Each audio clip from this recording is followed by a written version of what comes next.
Welcome to Exposed Healthcare. Um, this topic today is going to be a little bit controversial in regards to medical cannabis and cannabis in general. However, it also relates to psychedelics, which are following a very similar trajectory to cannabis, and probably will be a much quicker trajectory as well in terms of where it's going. So, I wrote this article a year ago, um, over a year ago now, called "What Do titles What Do Parents and Drug Cartels Both Agree On?" The picture above over here, not in our town. This is a picture above of not in our town spray painted on a medical marijuana dispensary in Billings, Montana. What not in our town groups were like a year ago and over a year ago, they were basically groups of people traditionally made up of suburban parents, well intentioned, uh, who are afraid that marijuana dispensaries will bring danger to their community, which logically makes sense. However, if you think about it a little bit deeper, coincidentally, drug cartels also don't want legal sources of marijuana to be sold in the community, as it is bad for business. Oh, the irony. So my point is, both suburban parents and drug cartels want the same thing. They want cannabis to be illegal. They want psychedelics to be illegal. They want to have a monopoly. Drug dealers want to have a monopoly. So let's look at it from the suburban parent's perspective. This is kind of your typical suburban neighborhood, really nice, Pleasantville type stuff. The picture above is what many suburban homes look like, which is all too familiar to me because from the age of 12, I have lived in the suburbs. My parents moved to Fair Lawn, New Jersey, in the hopes of getting away from expensive home prices and horrible schools in Brooklyn. Even more importantly, they were in search of safety, as the middle school in Brooklyn that I was destined to go to had a history of locker bombs. When you look at it from a statistical perspective, it makes sense. Great schools, low crime statistics, in the case of Fair Lawn, an unpretentious place that smells like cookies. Not anymore because Nabisco was shut down. I agree with most of the article, except as a pharmacist in town for many years, not so sure about the unpretentious part. There are definitely some pretentious people, like everywhere. Now, all that sounds great, and like the movie Pleasantville, when you look at the reality, it is a little more grim. Is Fairlawn safe overall? Yes. However, is danger not far away? Unfortunately, also yes. Paterson borders Fairlawn and is the main hub of illegal drug sales for the entire northeastern U.S., as New Jersey is a huge shipping port. I can tell you a little secret if you keep it between us.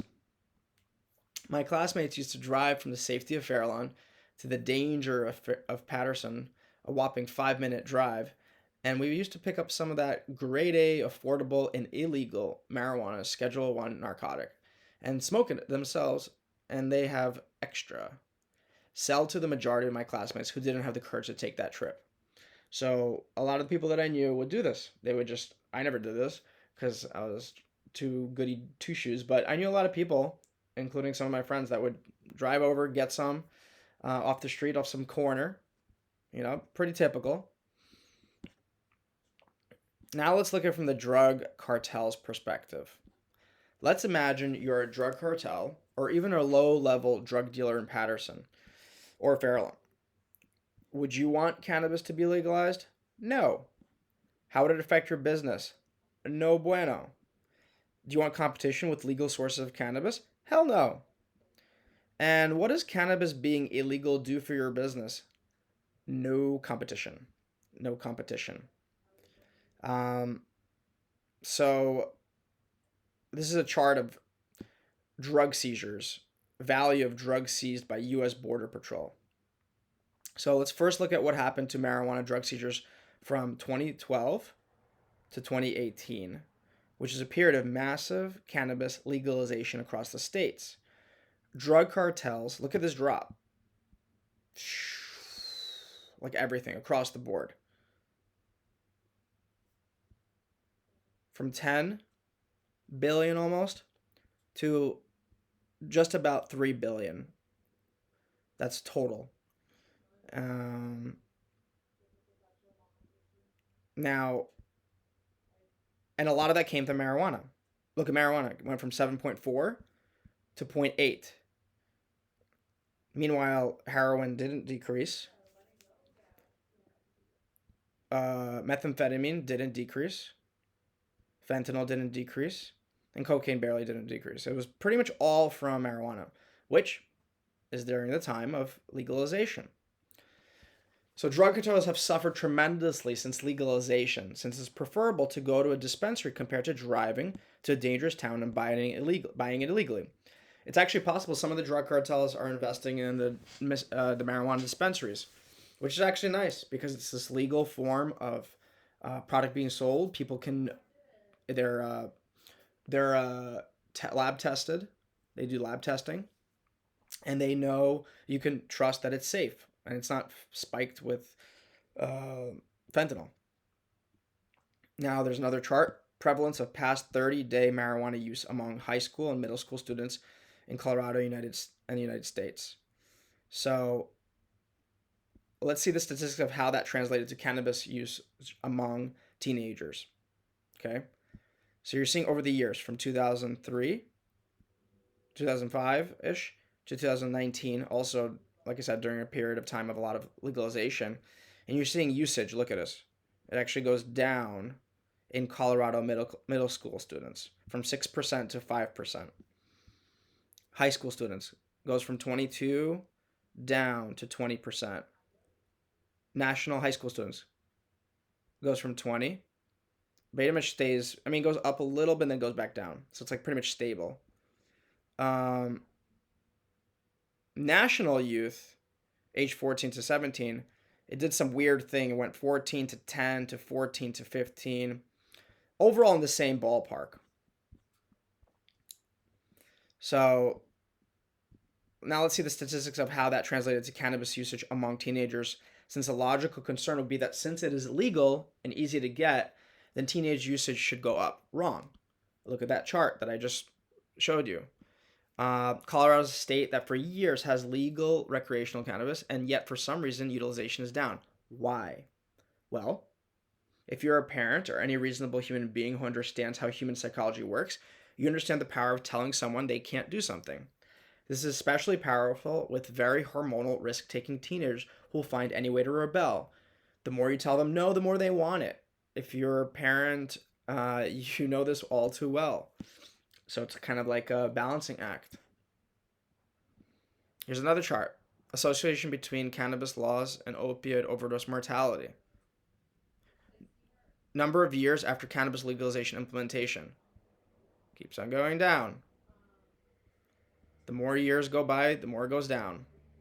For every year of cannabis legalization, there's a 20% decreased mortality rate. So this is decrease. So when it stays like this, that's still 20% decrease. 20% decrease, 22% decrease, again, 22% decrease, 20% decrease, almost 40% decrease. So these are decreases every year in uh, opioid overdose deaths. Uh, these are so my message is directly targeted at suburban. These statistics are that drug cartels are not terribly happy about. So my message is directly targeted at suburban parents who believe their children are living in a safe bubble, protected from danger because of strong drug policies. Au contraire, strong drug policies are feeding the demand for drug cartels, take advantage of people with poor support structures, psychological issues, and have led to so many drug overdoses that the life expectancy in the US has actually fallen. Thank you for reading, and I hope if you are a suburban parent, I might have shed some light on this extremely sensitive issue, which has the safety of your children at the center of it all. If you want safety for your children, it would be a good idea to align with strategies that hurts drug cartels instead of bolstering their business. And this is what I would relay regarding psychedelics as well, because those are sold illegally as well by the cartels and by drug dealers. So we need to control, regulate, to make sure that our not only youth but adults that are using these different products either recreationally or medicinally that is done in a safe environment. It's regulated and it's protected, and there's third party testing. Because otherwise, the cartels are happy. Um, if you're happy with my little perspective, please subscribe so you can hear some more perspectives. Would love to hear your opinion.